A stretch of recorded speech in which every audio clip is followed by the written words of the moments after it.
പ്രിയപ്പെട്ടവരെ, report of big impact. ചീറിപ്പായുന്ന ചീറ്റപ്പുലി ബസ്സില്ലേ, ആ ചീറ്റപ്പുലി bus, അത് തന്നെ 65 തവണ പിഴയടച്ച ചീറ്റപ്പുലി ബസ് മന്ത്രിയുടെ നിർദ്ദേശപ്രകാരം പിടിച്ചെടുത്ത് മോട്ടോർ വാഹന വകുപ്പ് പെർമിറ്റ് റദ്ദാക്കും. ചീറ്റപ്പുലി റോഡിൽ വേണ്ട, കാട്ടിൽ മതി എന്ന് ഗതാഗത മന്ത്രി KB ഗണേഷ് കുമാർ റിപ്പോർട്ടറിനോട് പറഞ്ഞു.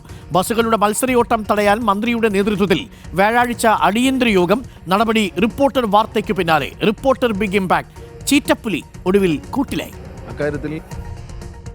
അക്കാര്യത്തിൽ റിപ്പോർട്ടർ കാണിച്ച വാർത്ത എനിക്ക് കിട്ടി. അപ്പോൾ തന്നെ ആക്ഷൻ എടുത്തിട്ടുണ്ട്. വണ്ടി ഇപ്പോൾ മോട്ടോർ വെഹിക്കിൾ ഡിപ്പാർട്ട്മെൻറ്റിൻ്റെ കസ്റ്റഡിയിലാണ്. നിയമലംഘനങ്ങൾ അനുവദിക്കത്തില്ല. ബ്ലാക്ക് ലിസ്റ്റ് ചെയ്യപ്പെടുകയല്ല, പെർമിറ്റ് തന്നെ പോകും. മന്ത്രി തന്നെ ഒരു യോഗം വിളിക്കുകയാണ്. ഈ ഒരു മരണപ്പാച്ചിലും മത്സര ഓട്ടം അവസാനിപ്പിക്കാൻ വേണ്ടിയിട്ട് ട്രാൻസ്പോർട്ട് കമ്മീഷനും അതുപോലെ ട്രാൻസ്പോർട്ടിലെ ഉദ്യോഗസ്ഥർ മാത്രമല്ല പോലീസ് ഉദ്യോഗസ്ഥർ രണ്ട് ദിവസം മറ്റന്നാൾ നടക്കും. ഞാനും അതിൽ പങ്കെടുക്കും. കർശന നിലപാടാണ്. പോലീസിൻ്റെ കൂടി സഹായത്തോടു കൂടി കർശനമായ നടപടി സ്വീകരിക്കും. അപ്പോൾ പുലിയൊക്കെ കാട്ടിൽ, റോഡിൽ വേണ്ട. ഇത്തരം മത്സര ഓട്ടങ്ങളും അപകടം വരുന്നതായ വണ്ടികളെ, സ്ഥിരമായി കുഴപ്പമുണ്ടാക്കുന്ന വണ്ടികളെ പെർമിറ്റ് റദ്ദാക്കി ബ്ലാക്ക് ലിസ്റ്റ് ചെയ്യും. അത് കൊള്ളാം. അത് ക്ലാസ് ഡയലോഗാണ്. പുലിയൊക്കെ അങ്ങ് കാട്ടിൽ, നാട്ടിൽ ബസ് മതി, നിയമം അനുസരിച്ചു മാത്രം ഓടുന്ന ബസ്സുകൾ മതി എന്നുള്ള ഗതാഗത വകുപ്പ് മന്ത്രിയുടെ നിലപാട് കയ്യടി അർഹിക്കുന്നുണ്ട്. ആഷിൻ ഡിയാഗോയും VS രഞ്ജിത്തും നമുക്കൊപ്പം ചേരുന്നു. VS രഞ്ജിത്തും ടീമുമാണ് ചീറ്റപ്പുലിക്ക് പൂട്ടിട്ടത്. അപ്പോൾ ആഷിൻ ഡിയാഗോ നമുക്കൊപ്പം ചേരുന്നു. ആഷിൻ ഡിയാഗോയാണ് ഗതാഗത വകുപ്പ് മന്ത്രിയുമായിട്ട് സംസാരിച്ചത്. Ashin Diego, good morning Ashin. എന്തായാലും ഗതാഗത വകുപ്പ് മന്ത്രി പറയുന്ന അനുസരിച്ച് നമ്മുടെ വാർത്തയ്ക്കു പിന്നാലെ കടുത്ത നടപടികളിലേക്ക് നീങ്ങുകയാണ്. ചീറ്റപ്പുലിക്ക് പൂട്ടിട്ടു അല്ലേ ആഷിൻ?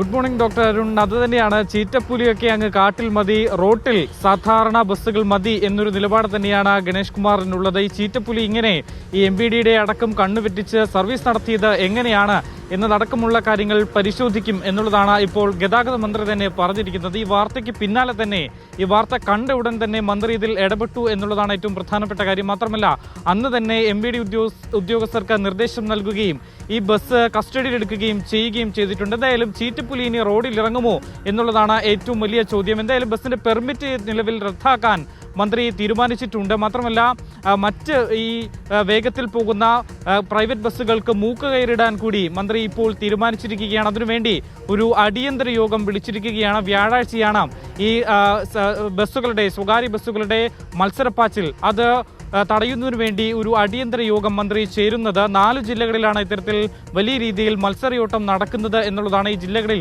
ഏതൊക്കെ ബസ്സുകളാണ് ഇത്തരത്തിൽ നടത്തുന്നത് എന്നതടക്കമുള്ള കാര്യങ്ങൾ മന്ത്രി അന്വേഷിച്ച് കണ്ടെത്തിയിട്ടുണ്ട്. അതിന്റെ വിശദമായ ഒരു ലിസ്റ്റ് തന്നെ തയ്യാറാക്കിയിട്ടുണ്ട്.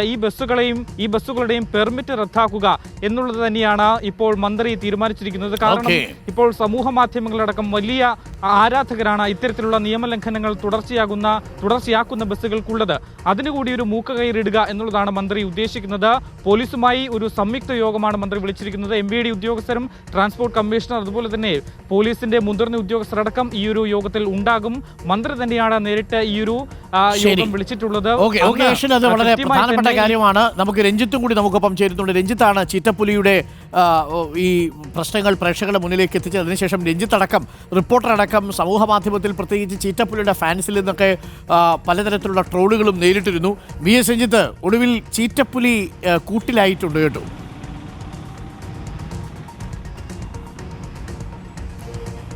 ഡോക്ടർ, നമ്മൾ റിപ്പോർട്ട് ചെയ്തത് ഈ അമിത വേഗതയും അതുപോലെ തന്നെ നിയമലംഘനവും ഒക്കെ വലിയ ഹീറോയിസമായി അവതരിപ്പിക്കുകയും അതിനൊരു ആരാധക വൃന്ദം ഉണ്ടാക്കുകയും സമൂഹ മാധ്യമങ്ങളിൽ അത് പ്രചരിപ്പിക്കുകയും ഒക്കെ ചെയ്യുകയും അതിലൂടെ വലിയ തോതിൽ ഇവിടെ നിരത്തിൽ പ്രശ്നമുണ്ടാവുകയും ചെയ്യുന്ന കാര്യത്തിലായിരുന്നു. കാരണം കഴിഞ്ഞ ദിവസം കൊയിലാണ്ടിയിൽ ഒരു അപകടത്തിൽ, അത് ചീറ്റപ്പുലി ബസ്സല്ല, മറ്റൊരു ബസ് കൊയിലാണ്ടിയിലെ അപകടത്തിൽ കാൽനട യാത്രക്കാരനെ ഇടിച്ച് തെറിപ്പിച്ച് അദ്ദേഹം മരിച്ചു വീഴുന്ന കാഴ്ച ഉൾപ്പെടെ കാണിച്ചുകൊണ്ടാണ് ബസ്സുകളുടെ അമിത വേഗത്തിനെതിരെ നമ്മളൊരു ക്യാമ്പയിൻ പോലെ ആ വാർത്തകൾ പുറത്തുവിട്ടത്. ആ വാർത്ത പുറത്തുവിടുന്ന അതേ സമയത്ത് യാദൃശ്ചികമായി ആണെങ്കിൽ പോലും എറണാകുളത്ത് ഒരു സ്വകാര്യ ബസ് ഇടിച്ച് ഒരു സ്ത്രീ മരിക്കുന്ന സംഭവം ഉണ്ടായി. അപ്പോൾ ഇത് വെറുതെ ഒരു വിഷയം ഉണ്ടാക്കി കൊണ്ടുവരികയല്ല, നിരത്തിൽ ഇത്തരത്തിൽ അപകടകരമായി ഓടുന്ന ബസ്സുകൾ, അതിലൂടെ പൊലിയുന്ന ജീവനുകൾ, അത് സംരക്ഷിക്കേണ്ട ഉത്തരവാദിത്വം ഉള്ളതുകൊണ്ടാണ് ആ വാർത്ത റിപ്പോർട്ട് ചെയ്യുകയും പക്ഷേ അതിനെ തുടർന്ന് വലിയ ഭീഷണികളും അതുപോലെ തന്നെ ഈ നിയമലംഘനം പ്രോത്സാഹിപ്പിക്കുന്ന സോഷ്യൽ മീഡിയ പ്ലാറ്റ്ഫോമുകളിലൊക്കെ വലിയ തോതിൽ പരിഹാസമൊക്കെ ഉണ്ടായിരുന്നു. ഏതായാലും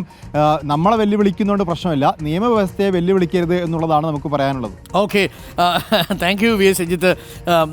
ഒരു പ്രേക്ഷകൻ ചോദിക്കുന്നു, ഇനിയിപ്പോൾ മന്ത്രിക്ക് ഒരു തകർപ്പൻ കൈയടി കൊടുക്കണം എന്ന് പറയുന്നുണ്ട്. തീർച്ചയായിട്ടും thank you V S Ranjith. അപ്പോൾ പ്രിയപ്പെട്ട പ്രേക്ഷകരോടും നമുക്ക് പറയാനുള്ളത് ഇത്രയേ ഉള്ളൂ, തലതെറിച്ച കുറച്ച് മനുഷ്യരുണ്ട്, അങ്ങനെ തന്നെ പറയേണ്ടി വരും. ഇതേപോലെ നിയമലംഘനം നടത്തുന്ന ബസ്സുകളെയൊക്കെ വലിയ ആഘോഷമാക്കി റീലിട്ട് കളിക്കുന്ന മനുഷ്യരുണ്ട്. അവരോട് നമുക്ക് ഒന്നേ പറയാനുള്ളൂ, ജീവൻ പണയം വെച്ചുകൊണ്ട് നിയമലംഘനം നടത്തുന്ന ആരാണെങ്കിലും പൂട്ടും, മണിച്ചിത്ര താഴിട്ട് പൂട്ടും എന്നുള്ളതാണ് ഇപ്പോൾ ഗതാഗത വകുപ്പ് മന്ത്രി പറഞ്ഞിരിക്കുന്നത്. തീർച്ചയായിട്ടും ചീറ്റപ്പുലി കുറച്ച് ബുദ്ധിമുട്ടും ഇനി പുറത്തിറങ്ങാൻ. ഇനി ഈ പറയുന്നതെല്ലാം ക്ലിയർ ചെയ്ത് എഴുതി കൊടുത്ത് മാപ്പപേക്ഷയൊക്കെ കൊടുത്ത് പുറത്തിറങ്ങാൻ പറ്റുമോ എന്നുള്ളതാണ് നമുക്കറിയേണ്ടത്. നിലവിൽ അതിൻ്റെ പെർമിറ്റ് നഷ്ടപ്പെടും എന്നുള്ള കാര്യമാണ്. കളിച്ച് എങ്ങോട്ടാണ് കളിക്കുന്നത് അത് ആലോചിക്കണ്ടേ? കളിക്കുന്ന സമയത്തൊക്കെ ഇത്തരം കാര്യങ്ങൾ, നിയമവും നീതിന്യായ വ്യവസ്ഥയൊക്കെ ചുറ്റുപാടും ഉണ്ടെന്നൊക്കെ കാര്യങ്ങൾ മനസ്സിലാക്കുക എന്നുള്ളതാണ്. നമ്മൾ അന്നേ പറഞ്ഞില്ലേ കളി നമ്മളോട് വേണ്ട സാർ എന്ന്. പക്ഷേ അനാവശ്യമായി നിങ്ങൾ പിടിച്ച ആ ഈഗോ തൽക്കാലം ഇല്ലാതായിരിക്കുന്നു. നമുക്ക് നിങ്ങളുടെ വ്യക്തിവിരോധമൊന്നുമില്ല. അപ്പോൾ ചീറ്റപ്പുലിയുടെ ഫാൻസ് അസോസിയേഷനോടാണ്, നിങ്ങൾ നമ്മളെ ആക്രമിച്ചു എന്ന് കരുതി നമ്മൾ തളർന്നു പോകുന്നില്ല എന്നുള്ളതാണ് നമ്മൾ നേരത്തെ പറഞ്ഞത്. ഭീഷണിയൊക്കെ അന്ന് പറഞ്ഞതുപോലെ 8 മടക്കി പോക്കറ്റിലിട്ടോളം പറഞ്ഞു. ഇപ്പോൾ കാര്യങ്ങളൊക്കെ ബോധ്യമായല്ലോ. പറഞ്ഞതുപോലെ നമ്മൾ ചെയ്തിരിക്കും കേട്ടോ. അതിനകത്തൊരു മാറ്റം ഉണ്ടാവില്ല.